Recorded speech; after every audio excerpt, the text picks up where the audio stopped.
जन जन के अभिमान लावा।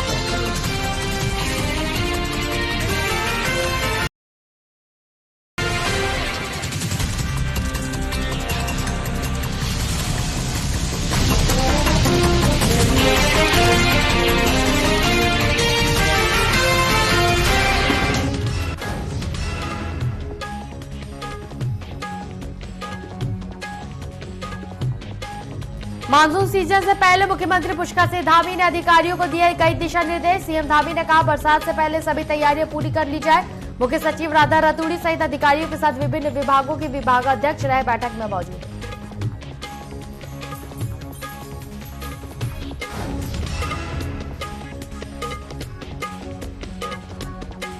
कांग्रेस भले ही उत्तराखंड में 5 लोकसभा सीट हार गई हो, है कि हमारे कार्यकर्ता उत्साहित क्योंकि देश चल पड़ा है बदलाव की ओर।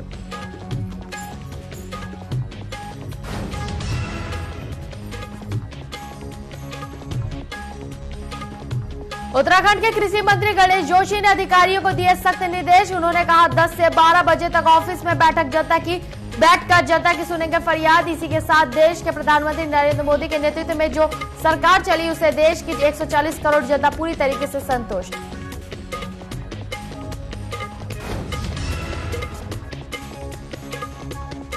और मुख्य निर्वाचन अधिकारी ने सामान्य लोकसभा चुनाव 2024 के दौरान पूरे प्रदेश में शांतिपूर्ण तरीके से चुनाव संपन्न कराए जाने हेतु सभी राजनीतिक दलों का किया आभार व्यक्त।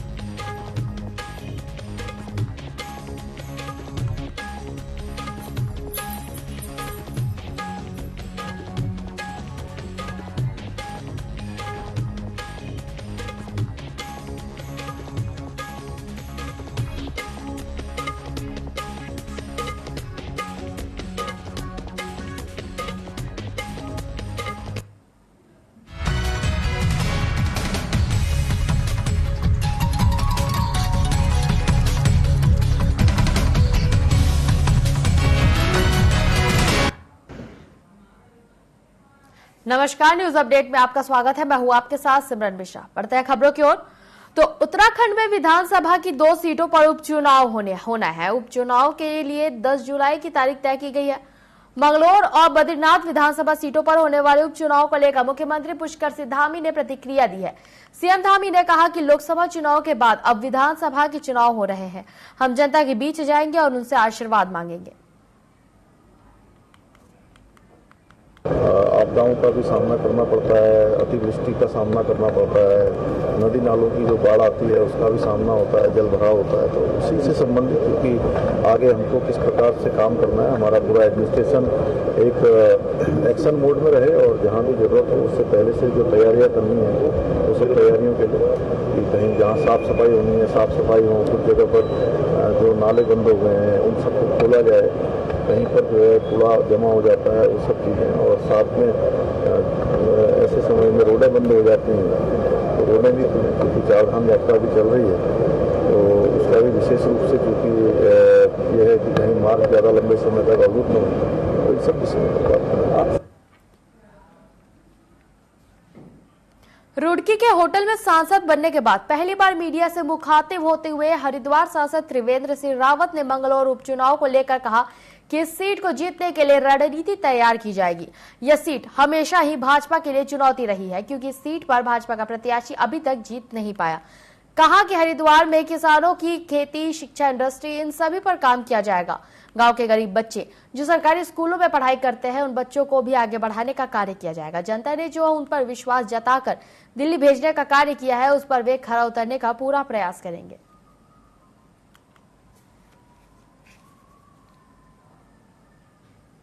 उत्तराखंड में मानसून आने से पहले सभी तैयारियां दुरुस्त करने की चेतावनी दी गई है। इसके लिए मुख्यमंत्री पुष्कर सिंह धामी ने मंगलवार को सचिवालय में अधिकारियों के साथ बैठक की। उन्होंने सभी अधिकारियों को कई जरूरी दिशा निर्देश भी दिए। इस बैठक में मुख्य सचिव राधा रतूड़ी समेत तमाम सरकारी अधिकारी और विभागों के प्रमुख मौजूद रहे। सीएम ने कहा कि बारिश से पहले सभी तैयारियां पूरी कर ली जाए।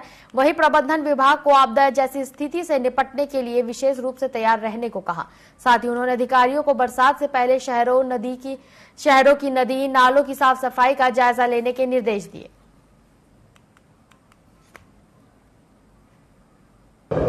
आपदाओं का भी सामना करना पड़ता है, अतिवृष्टि का सामना करना पड़ता है, नदी नालों की जो बाढ़ आती है उसका भी सामना होता है, जल भराव होता है। तो उसी से संबंधित क्योंकि आगे हमको किस प्रकार से काम करना है, हमारा पूरा एडमिनिस्ट्रेशन एक एक्शन मोड में रहे और जहाँ भी जरूरत हो उससे पहले से जो तैयारियाँ करनी है वो सब तैयारियों के लिए कि कहीं जहाँ साफ सफाई होनी है साफ सफाई हो, कुछ जगह पर जो नाले बंद हो गए हैं उन सबको खोला जाए, कहीं पर जो है कूड़ा जमा हो जाता है वो सब चीज़ें, और साथ में ऐसे समय में रोडें बंद हो जाती हैं तो रोडें भी क्योंकि चारधाम यात्रा भी चल रही है तो उसका भी विशेष रूप से क्योंकि यह है कि कहीं मार्ग ज़्यादा लंबे समय तक अवरुद्ध न हो, तो इन सब विषय में बात करें।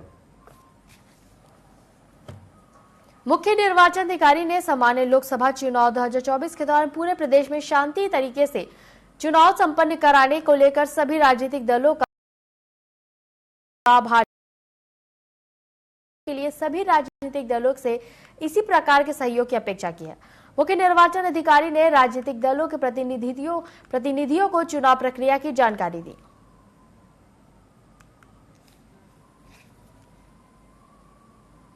उत्तराखंड में विधानसभा की 2 सीटों पर चुनाव होना है। इन दोनों सीटों पर कांग्रेस ने अपनी जीत का दावा किया है। उपचुनाव को लेकर अब सभी राजनीतिक दल सक्रिय नजर आ रहे हैं। कांग्रेस के प्रदेश प्रवक्ता गरिमा दसौनी ने बताया कि मंगलौर में काजी निजामुद्दीन 2022 में बहुत कम अंतर से हारे थे। मंगलौर में उनके सामने कोई बड़ा चेहरा नजर नहीं आ रहा है तो निश्चित ही मंगलौर में कांग्रेस की जीत होगी। साथ ही उन्होंने बद्रीनाथ सीट को लेकर कहा कि राजेंद्र भंडारी ने भाजपा की सदस्यता ले ली थी और वहां भी जनता ने अपने आप को ठगा हुआ महसूस कर रही थी और बीजेपी में बद्रीनाथ में अंतर कला देखने को मिल रहा है जिसका फायदा कांग्रेस को मिलेगा और बद्रीनाथ सीट भी कांग्रेस के खाते में आएगी।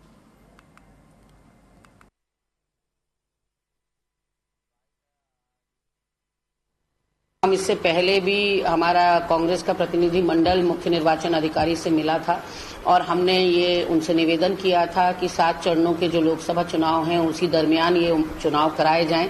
कुछ मुश्किलात के चलते ये नहीं हो पाए लोकसभा चुनाव के मद्देनजर, लेकिन अब इन चुनावों की घोषणा हो चुकी है। कांग्रेस भी कमर कस चुकी है। मंगलौर में जैसा कि आपको पता है जो विधायक थे वो नहीं हमारे बीच में रहे और काजी निजामुद्दीन जी ने 2022 में बहुत कम वोटों के मार्जिन से वहां पर हार प्राप्त की थी।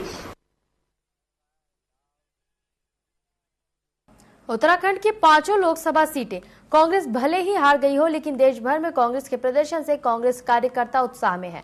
वहीं पूर्व मुख्यमंत्री हरीश रावत का कहना है कि हमारे कार्यकर्ता उत्साहित है क्योंकि पूरे देश में जिस प्रकार से परिणाम आए हैं देश बदलाव की ओर चल पड़ा है।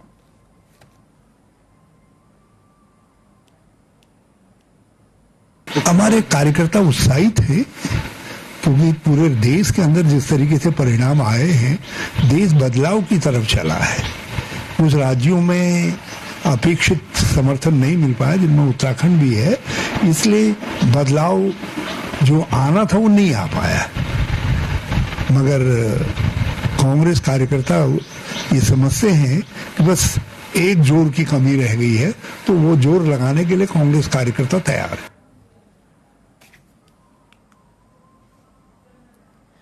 उत्तराखंड के कृषि मंत्री गणेश जोशी ने जिले के अधिकारियों के साथ बैठक की। बैठक में अधिकारियों को सख्त निर्देश दिए कि वह अपने ऑफिस में सुबह 10 से 12 बजे तक बैठकर जनता की समस्याओं को सुने। मीटिंग के बाद जोशी मंगलवार को काशीपुर में भाजपा नेता दीपक बाली के आवास पर पहुंचकर पत्रकारों से रूबरू हुए। उन्होंने कहा कि पीएम मोदी तीसरी बार देश की कमान संभाल रहे हैं और उन्हें जिस तरीके से जनता का अपार स्नेह मिला है वह अपने आप में एक मिसाल है। वहीं उन्होंने आगे कहा कि मुख्यमंत्री पुष्कर सिंह धामी के नेतृत्व में उत्तराखंड विकास की ओर अग्रसर है। वहीं इस जिले से एक विधानसभा को छोड़कर अन्य सभी विधानसभाओं से भारतीय जनता पार्टी के प्रत्याशी अजय भट्ट जी को प्रचंड बहुमत समर्थन मिला है और उत्तराखंड में सबसे ज्यादा मतों से माननीय अजय भट्ट जी विजयी हुए। मैं उसके लिए यहाँ की जनता का आभार सुनने के लिए आया हूँ और इस प्रकार से मोदी जी ने पहली कैबिनेट में किसानों की चिंता की है। किसान सम्मान निधि की 17वीं किस्त 20,000 करोड़ रुपए जारी कर दिए हैं। इसी प्रकार 3 करोड़ आवास बनाने की घोषणा करने का निर्णय उसमें लिया है, मैं प्रधानमंत्री जी का आभार व्यक्त करता हूं। 24 मई से शुरू हुई हेमकुंड साहिब यात्रा में अब तक एसडीआरएफ की टीम ने करीब 55,333 श्रद्धालुओं को सफलतापूर्वक ग्लेशियर पार कराकर उनकी यात्रा को सफल बनाया है। एसडीआरएफ जवानों ने अब तक करीब 500 से अधिक श्रद्धालुओं को प्राथमिक चिकित्सा भी दी है। आपको बता दें, हेमकुंड साहिब के मार्ग में पड़ने वाला अटलाकोटी ग्लेशियर यात्रा का महत्वपूर्ण पड़ाव है, जिस पर एसडीआरएफ की टीम पूरी मुस्तैदी से तैनात है। चारधाम यात्रा मार्ग पर सर्वश्रेष्ठ कार्य करने वाले एसडीआरएफ के जवानों को सरकार ने पुरस्कृत करने का फैसला लिया है।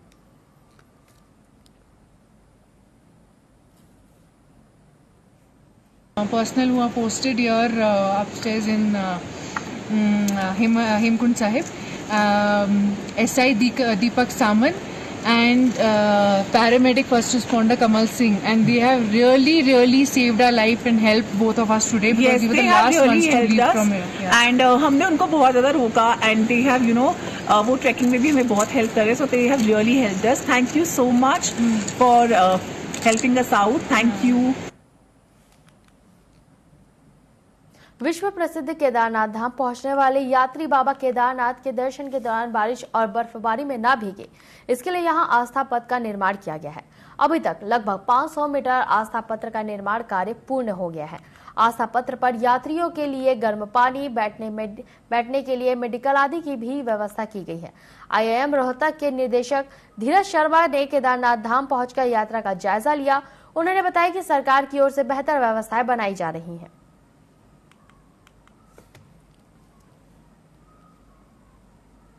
व्यवस्था अच्छी भी हो रही है, परंतु लोगों का जो श्रद्धा है वो भी बढ़ती जा रही है। लोग, श्रद्धालुओं का जो नंबर है, अगर आप देखें रजिस्टर्ड और अनरजिस्टर्ड, जो यहाँ आकर अनरजिस्टर्ड लोग आ रहे हैं, जो साधु संत महात्मा वो आ रहे हैं, उनकी संख्या में बहुत ज्यादा वृद्धि है। तो व्यवस्था इंप्रूव हुई है, परंतु श्रद्धालुओं की संख्या भी बढ़ गई है। तो हम ऐसे जिसे कहते हैं गेम थ्योरी में अगर हम स्टडी करें तो व्यवस्था बढ़ी है, श्रद्धालु भी बढ़े हैं, तो ओवरऑल अभी भी और इम्प्रूवमेंट करनी चाहिए। मसूरी में उत्तराखंड पॉल्यूशन कंट्रोल बोर्ड के तत्वाधान में नगर पालिका परिषद और स्कूल के छात्रों के सहयोग से मसूरी में प्लास्टिक बैग के प्रयोग न किए जाने को लेकर जागरूकता रैली निकाली गई।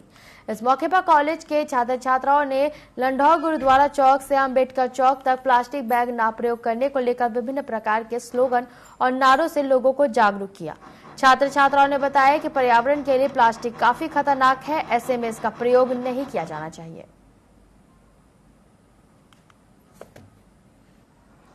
मसूरी कैंपी को स्वच्छ बनाने के लिए यहाँ पे एक रैली निकाली है पॉल्यूशन कंट्रोल बोर्ड की तरफ से, और हमारे साथ नगर पालिका भी सहयोग कर रही है, और हमारे साथ स्कूल के बच्चे भी यहाँ पे।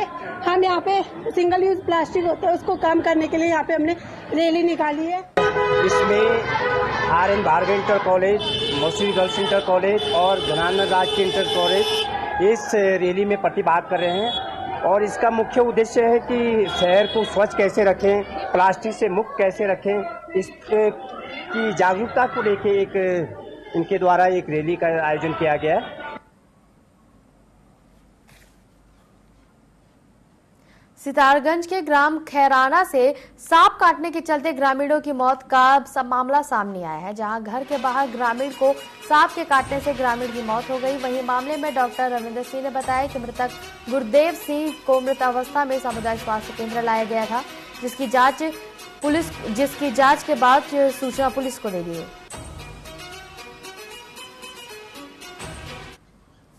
हमारे भाई लगता है, गुरदेव सिंह नाम है उसका। सुबह उठा बाथरूम गया, वही कहीं सांप था बैठा हुआ, उसने लग लिया।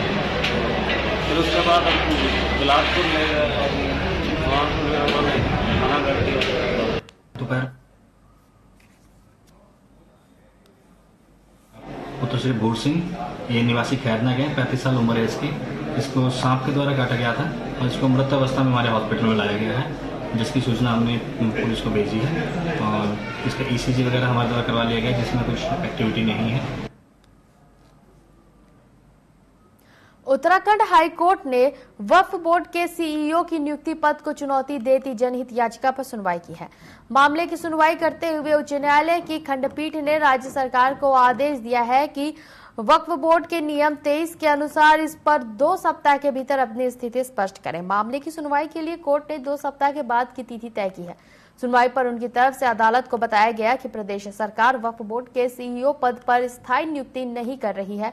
वर्तमान में इस पर एक अधिशासी अभियंता के तैनात किया जाना है, जो कि वक्फ बोर्ड अधिनियम के प्रावधान के खिलाफ है।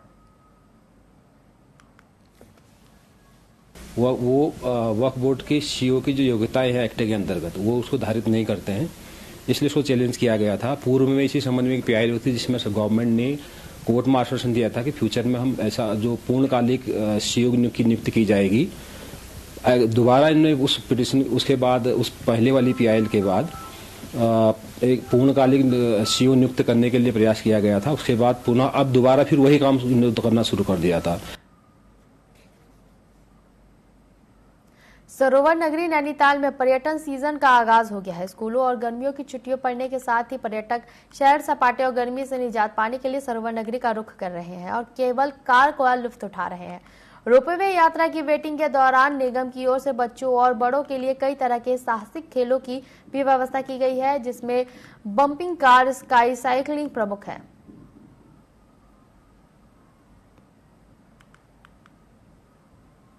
बच्चों ने बहुत अच्छे से एंजॉय करा। जो अभी इसमें इंक्लूड करा है डायनासोर पार्क, वो बहुत अच्छा था बच्चों के लिए, बहुत एंजॉय करा। और व्यू पॉइंट भी सारे बहुत अच्छे थे, बहुत क्लियर व्यू था सबका। It's was great experience for us. Cable का बहुत अच्छा, बच्चों ने बहुत अच्छा एंजॉय करा। राइड बहुत अच्छी लगी लोगों को,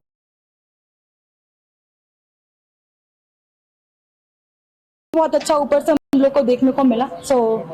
हिमालयन रेंज भी बहुत अच्छा है, बहुत ज्यादा ही अच्छा व्यू है। ऊपर जाके इतना अच्छा लगा, इतना अच्छी फीलिंग आई और लाइक इतनी अच्छी विंड ब्लो कर रही, तो बहुत मजा आया। और adventure park, view points, Himalaya range और खाने पीने का रेस्टोरेंट, मार्केट, सारी चीजें की सुविधा ऊपर स्नो व्यू पॉइंट में और नीचे हमारे स्टेशन में उपलब्ध है। पिछले वर्षों की तुलना में की जाए, पिछले वर्ष भी बेहतर था और इस वर्ष भी समकक्ष अगर देखें रूप से तो लगभग अच्छा काम है। नरेंद्र मोदी की तीसरी बार सरकार पर वरिष्ठ भाजपा नेता रश्मि चौधरी ने रुड़की के गंगा घाट पर पूजा अर्चना की। इस मौके पर महिला भाजपा कार्यकर्ताओं के साथ स्कूली बच्चे भी मौजूद रहे। वहीं से लेकर रश्मि चौधरी ने कहा कि उत्तराखंड में 5 सीटों पर भाजपा का कब्जा रहा है। देश में एक बार फिर नरेंद्र मोदी की सरकार बनी है। पूरे 5 साल तक मोदी की सरकार इसी तरह चलती रहे, ऐसी कामना करती हूँ।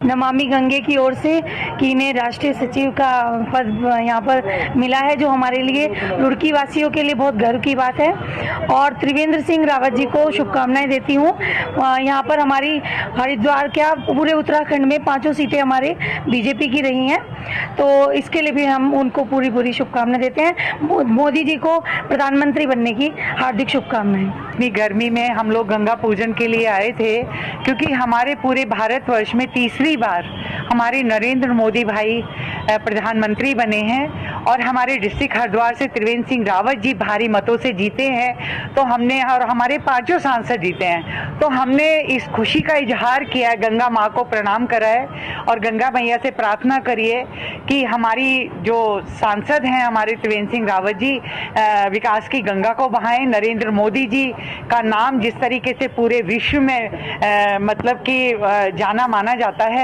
इसी तरीके से उनका परचम पूरे विश्व में लहराए और पूरे भारत में लहराए।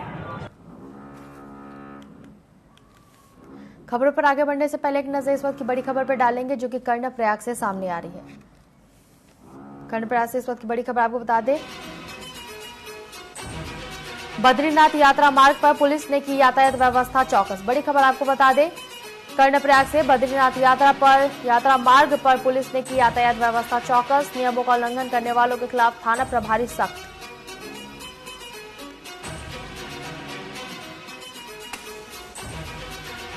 पुलिस ड्यूटी पर तैनात जवानों को दिए निर्देश। आपको बता दें, नियमों का पालन न करने वालों के खिलाफ चालानी कार्रवाई के आदेश जारी किए गए हैं।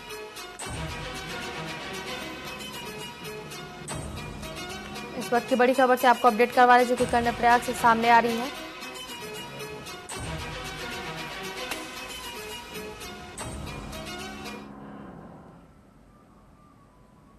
बढ़ते हैं खबरों की ओर। तो सिमतोला इको पार्क का सौंदर्यीकरण कर पर्यटकों को लुभाने की योजना परवान नहीं चढ़ सकी और यह सिर्फ घोषणा तक ही सिमट कर रह गई। सरकार और विभाग की लापरवाही के चलते सिमतोला इको पार्क बदहाल हो गया है। करोड़ों की लागत से पर्यटन के लिए पार्क में लगाए गए दर्जनों झूले रखरखाव के अभाव में टूट गए हैं। वहीं पर्यटन को बढ़ावा देने के लिए यहां साहसिक गतिविधियों को भी बंद कर दिया गया है। यहां आकर्षण का केंद्र वॉच टावर समेत अन्य जगह पूरी तरह से खराब हो चुकी है, जबकि वन विभाग के आला अधिकारियों का कहना है कि फॉरेस्ट योजना के विस्तृत विकास के लिए सरकार को प्रस्ताव भेजा गया है, जो शासन में धूल फांक रहा है। ये सिमतोला जो इको पार्क है, इसमें अलग अलग समय पे कार्य कराए गए हैं और जैसा आपने कहा कि इसमें और इन्वेस्टमेंट और कार्य कराने की ज़रूरत है, तो इसके क्रम में मैं इस प्रभाग से इसको नगर वन योजना जो भारत सरकार की योजना है उसके तहत एक विस्तृत डेवलपमेंट के लिए इसकी डीपीआर तैयार की गई है, जो उच्च स्तर पे प्रेषित की जा रही है। और यदि ये स्वीकृत हो जाता है तो तुरंत ही आप देखेंगे कि हम जो इको टूरिज्म जो सिमतोला इको पार्क है उसमें काफ़ी कार्य किए जाएंगे और उसको एक अच्छे तरीके से उसको रन किया जाएगा। ये सिमतोला न्यूज अपडेट में फिलहाल के लिए इतना ही। बने रहे टीवी 24 के साथ। नमस्कार।